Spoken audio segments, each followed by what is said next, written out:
Welcome back to Newsmaker Live, and thank you for staying tuned. Of course, I'm sure you're tuned because the Prime Minister is on and you want to hear what he has to say.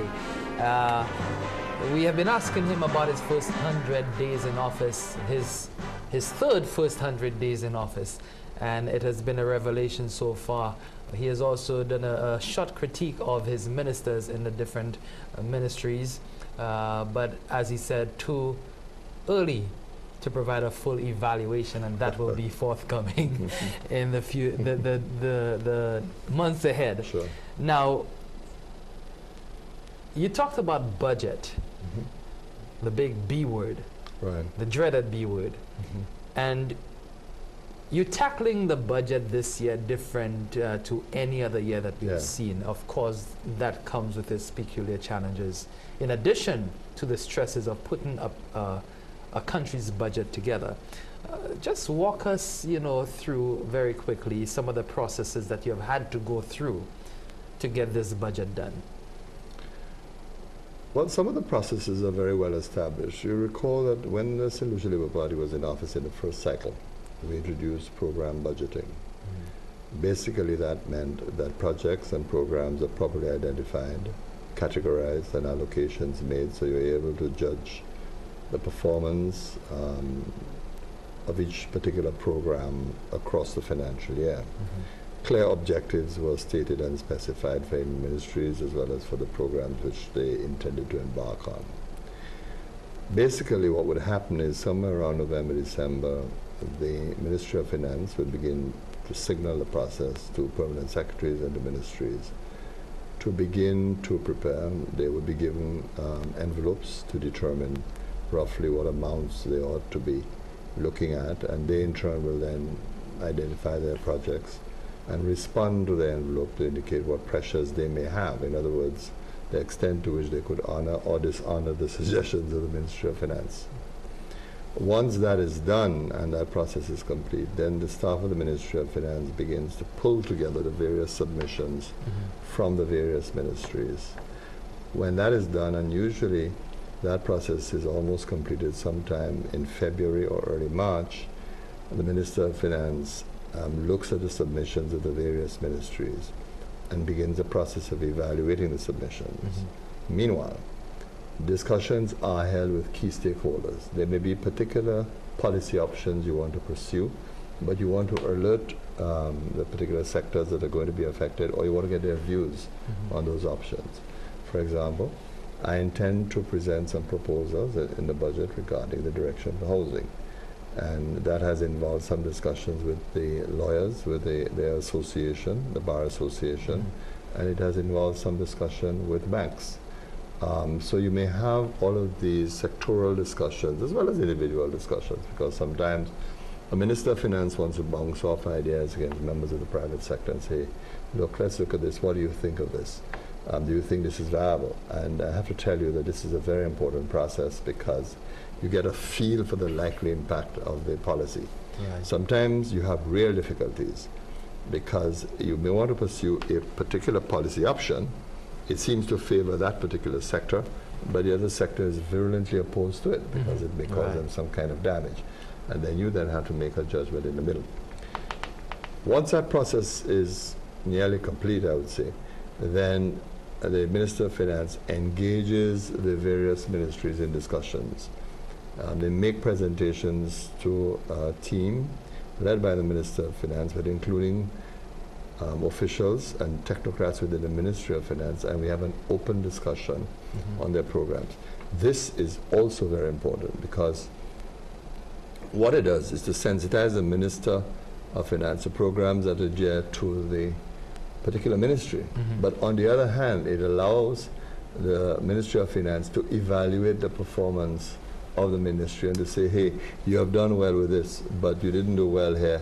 What about this problem that you have not addressed? So it's a very interactive process at this stage. It may get a little testy now and then, but very interactive. I could well imagine. And it's a fascinating process because you then begin to evaluate the ministers and their ministries whose personality is really being articulated and transcending the process. and who has a very good grasp of what is happening at the ministerial level. So it's a very important exercise. Again, you have to be generous because you're a new government. Ministers haven't really settled in. Right. So you really have to wait to cast judgment, as I suggested. I suspect the key year is going to be next year, because by then everybody will be familiar.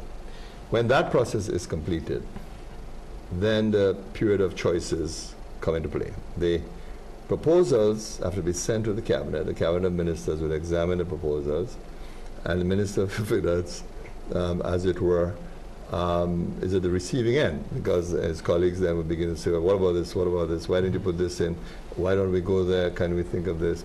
And I have a favorite phrase I always tease them with. I say, well, and the cabinet proposes and the Minister of Finance disposes. But we say that and we laugh and so on. But it is very important for a Minister of Finance to go with the wishes of his cabinet, or do so as much as possible. Understandably, cabinet members will plug for individual programs that they have particular passion for. But all of that is going to be dictated by the financial and economic reality that you face. Yes. There is, however, one criticism of the existing process that I have, and it's one of the issues that I shared with my Ministry of Finance after we evaluated the process, because there comes a point too where you sit with the staff and say, well, let's look at this process, let's evaluate it, where did we go wrong, what are the strengths, what are the weaknesses. I didn't get a sense that permanent secretaries understood the gravity of the financial and economic situation facing the country. They presented proposals as if everything was normal. In other words, they did not quite understand the constraints facing the Minister of Finance, the difficulties that we currently have. I didn't think that many of them were realistic in the face of the challenges that we face. Now, I think part of that is due to the process that we have. And I think we need to reevaluate the process. And I suggested to the Ministry of Finance, and we're going to do that next round, that at some point before ministries make their presentations, that the Ministry of Finance in turn has a one-day workshop or two-day workshop explaining the economic data that is before us that impacts on what the government can do and cannot do. In other words, what are the real choices that we have? So that will produce a far more realistic approach to shaping the budget in the weeks that face them. Because often you do have to make very critical choices. Some programs will have to be continued, some programs will have to be abandoned, and you need to have clear reasons why you are doing so at a particular point in time. Now, in terms of that, considering those financial challenges that we're facing, what cuts can we expect? What areas do we expect to see less money going into in this budget? In a sense, the circumstances have defined us. The inheritance has defined us. We are confronted with a situation where we have to finance on the capital front nearly all the projects commenced by the former administration. And as I said before, that this really has amounted to over $350 million. Many of these ongoing projects were not financed. It means, therefore, that we have to seek financing for these projects. It means additional borrowing to be able to cope with the financing of these projects. So in a sense, the choice and the stark choice that faced us is whether we continue with those projects or we abandon those projects and concentrate on other projects. And what projects are we looking at? Well, a lot of these projects were defined by reconstruction. And we had said in the campaign that reconstruction is a priority. So it made good sense for us to continue some of those projects. But our capital budget is going to be defined largely by the inheritance that we have.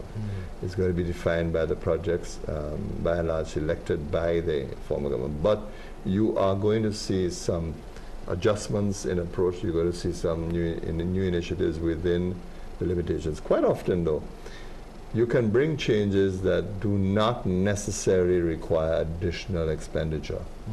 It's one of the things that we need to understand. You can have a very serious impact if we change policies, if we change approaches. So there will be some changes in policy, some changes in approaches. I'll give you a simple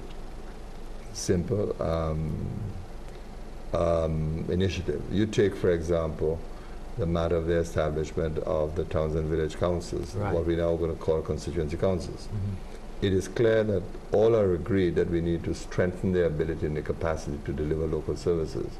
So you probably will see the caretaker program, which was formerly administered by the Ministry of Infrastructure, will be transferred to the constituency councils, so that the whole maintenance, the basic clearing of the sides of roads and so on, what we right. call what is traditionally done, what is done by the traditional caretaker, that is going to be done now by your councils in the various communities. So again, that is a major policy shift. But there are other policy shifts which I shall announce during the budget. Mm-hmm. And in terms of the figure, if my memory serves me right, we were looking at a $1.4 million budget the last time. I mean billion. Billion. Yeah. You see? Mm. Yes. A huge budget, 1.4 for our size, $1.4 billion. Not wanting you to disclose it. Well, I want you to disclose it, but I'm sure that you wouldn't. What are we looking at? Are we looking at a budget we that haven't is significantly bigger? Yeah, we have not finalized the figures. But does it look like more or? Well, we'll see how it goes. I mean, you'll appreciate that the challenge of reconstruction entails continued expenditure. Mm-hmm. Because we have to rebuild the infrastructure of the country.